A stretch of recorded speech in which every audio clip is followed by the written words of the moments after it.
महिषासुर एक राक्षस हुआ जी उसने ब्रह्मा जी की तपस्या की। जी। कई वर्षों तक वो लगातार तपस्यारत रहा। ब्रह्मा जी प्रकट हुए और उन्होंने कहा कि वरदान मांगो। तो उसने वरदान मांगा कि मुझे न पशु मार सके न कोई मनुष्य मार सके, ऐसा वरदान दो।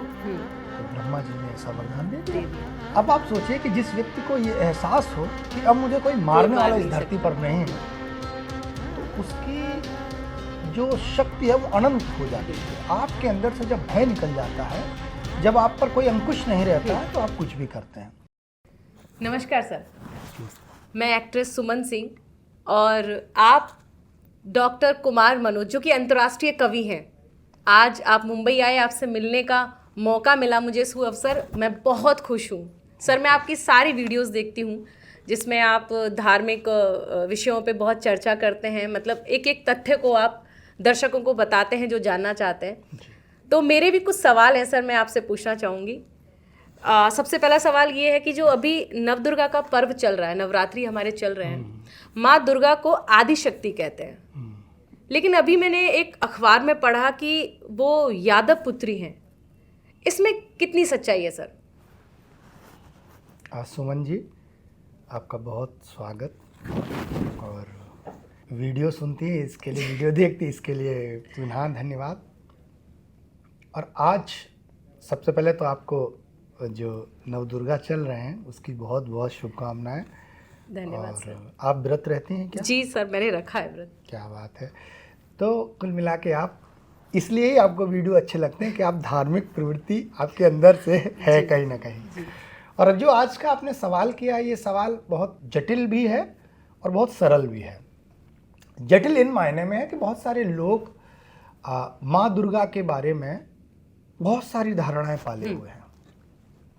जो आपका पहला प्रश्न था कि माँ दुर्गा आदिशक्ति है, तो निश्चित तौर पर महिषासुर एक राक्षस हुआ जी उसने ब्रह्मा जी की तपस्या की। जी। कई वर्षों तक वो लगातार तपस्यारत रहा। ब्रह्मा जी प्रकट हुए और उन्होंने कहा कि वरदान मांगो। तो उसने वरदान मांगा कि मुझे न पशु मार सके न कोई मनुष्य मार सके, ऐसा वरदान दो। तो ब्रह्मा जी ने ऐसा वरदान दे दिया। अब आप सोचिए कि जिस व्यक्ति को ये एहसास हो कि अब मुझे कोई मारने वाला इस धरती पर नहीं है, तो उसकी जो शक्ति है वो अनंत हो जाती है। आपके अंदर से जब भय निकल जाता है, जब आप पर कोई अंकुश नहीं रहता है, तो आप कुछ भी करते हैं। और खासकर जो देवता और दैत्य थे, इनकी तो लड़ाई वर्चस्व की ही लड़ाई थी। बिल्कुल। दोनों एक दूसरे से अपने आप को श्रेष्ठ सिद्ध करना चाहते थे।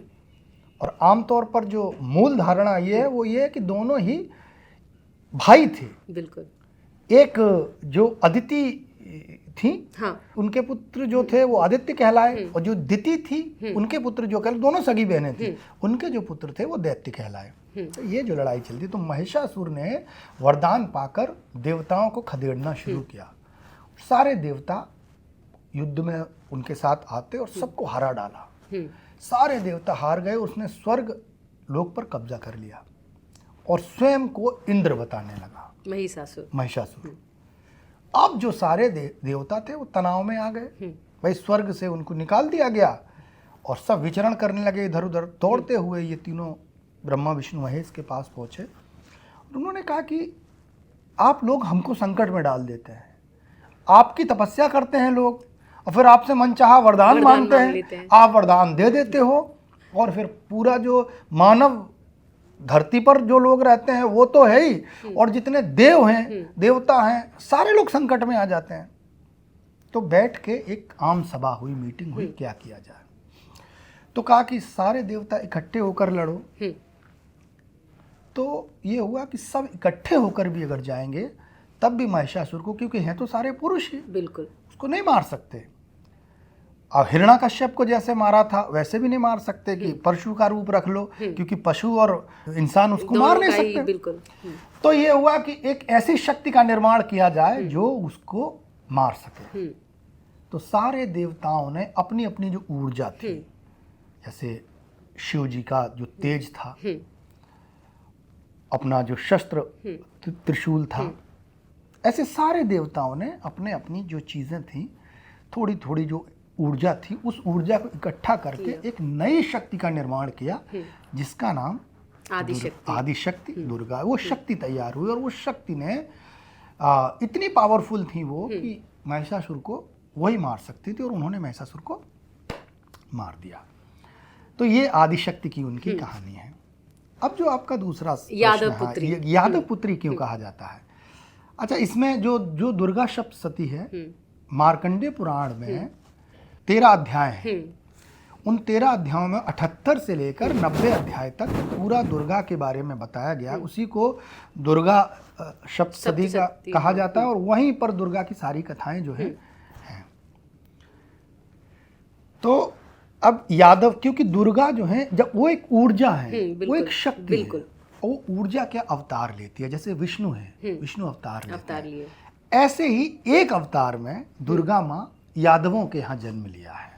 और एक बात, दुर्गा जो है, जो सती हैं, जो पार्वती हैं, ये भी दुर्गा का ही रूप है। हाँ, मतलब जब माता सती यज्ञ में कूदकर अपना प्राण दिए थे, तो उसके बाद महादेव जब उनको लेके घूम रहे थे, तो हर जगह एक एक उनका शरीर का अंग गिरा ना, वो पीठ बनी, जो पार्वती की माँ थी, उन्होंने तपस्या की थी और ये कहा था कि मुझे ऐसी पुत्री दो जो साक्षात ईश्वर का अंश हो। तो दुर्गा उनके कोख में आई और वहां से उनकी उत्पत्ति हुई। तो ऐसे ही जब कृष्ण का जन्म हुआ, तो वसुदेव जो कृष्ण को लेकर गोकुल में कृष्ण थे नंद बाबा के यहाँ, तो उसी रात, जिस रात देवकी ने कृष्ण को पैदा किया, उसी रात यशोदा ने एक बच्ची को पैदा किया। वो बच्ची इस ढंग से पैदा हुई कि उनको पता ही नहीं चला, वो गहरी नींद में सो रही थी। वसुदेव जी गए, उनको लिटाया, यानी जो योग माया है, वो मतलब दुर्गा ही योग माया है। तो इसलिए उनको यादवी कहा जाता है। तो नंद और यशोदा के घर में पैदा हुई और वहां से लेकर वो जेल में चले आए। तो कंस उनको देखने आया, उन्होंने कहा पुत्र हुआ, तो देखा वहां तो कन्या है। तो उसने उनको उठा के और जमीन पर मारना चाहा, तो वो आकाश की बिजली की तरह चली गई और उन्होंने कहा कि तुम्हें मारने वाला पैदा हो गया। तो उनको ये माना गया कि लोग ये मानते हैं कि नंद बाबा जो थे यदुवंशी, आभीर वंशी थे। नंद अहीर, नंद गोप उनको बोला जाता है, इसलिए दुर्गा को अहीर पुत्री कहा जाता है। और कृष्ण की बहन कहा जाता है कि विराट पर्व में और भीष्म पर्व में 2 जगह ये जिक्र आता है कि युधिष्ठिर एक बार तपस्या करते हैं और वो कहते हैं कि हे गोप पुत्री, कृष्ण की छोटी बहन और नंद की पुत्री, यशोदा पुत्री। तो इसलिए महाभारत में ये तमाम जगह वर्णित है। इसलिए लोग ये मानते हैं कि जो दुर्गा माँ है, उनका जो एक रिश्ता है वो यदुवंश से है और इसीलिए उनको यादव पुत्री कहते हैं। यादव पुत्री उनको कहा जाता है। तो ये दुर्गा जी के बारे में ये कथा है, और इसको बहुत विस्तार से, चूंकि आपने सवाल जिस तरह पूछा है, उत्तर उसी तरह से मुझे देना है, तो इतना सही इस बारे में बनता है। बाकी अलग ही, मतलब अखबार में जब देखा यादव पुत्री, मैं अभी वृंदावन गई थी, तो वहाँ पे योग माया, कृष्ण की जो छोटी बहन है, उनकी, मतलब मैंने पहला मंदिर देखा वहाँ वृंदावन में कि ये उनके साथ में, अदरवाइज कहीं देखने को नहीं मिलता है। अब ये जब ये पढ़ा तो ये अलग ही अंदर कौतूहल हुआ कि जानना चाहिए। क्योंकि अर्जुन ने भी और युधिष्ठिर ने भी, दोनों ने भी उनको गोपाली कहा हुआ है।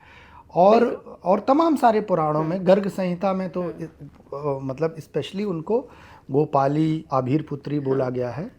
तो इस तरह से उनका नाम जुड़ा हुआ है। तो आज जो हमारे जो समकालीन जो वर्तमान लोग कथाकार हैं, वो इन सब बातों को जानकर उद्धृत कर देते हैं अपनी कथाओं में, और लोगों के अंदर ये तमाम सारी चीज़ें प्रचलित हो जाती है। चलो, अच्छा है, आज आपके ज़रिए और मेरे सवाल के ज़रिए, आपके जवाब के ज़रिए हमारे दर्शकों को एक नई चीज़ जानने को मिली।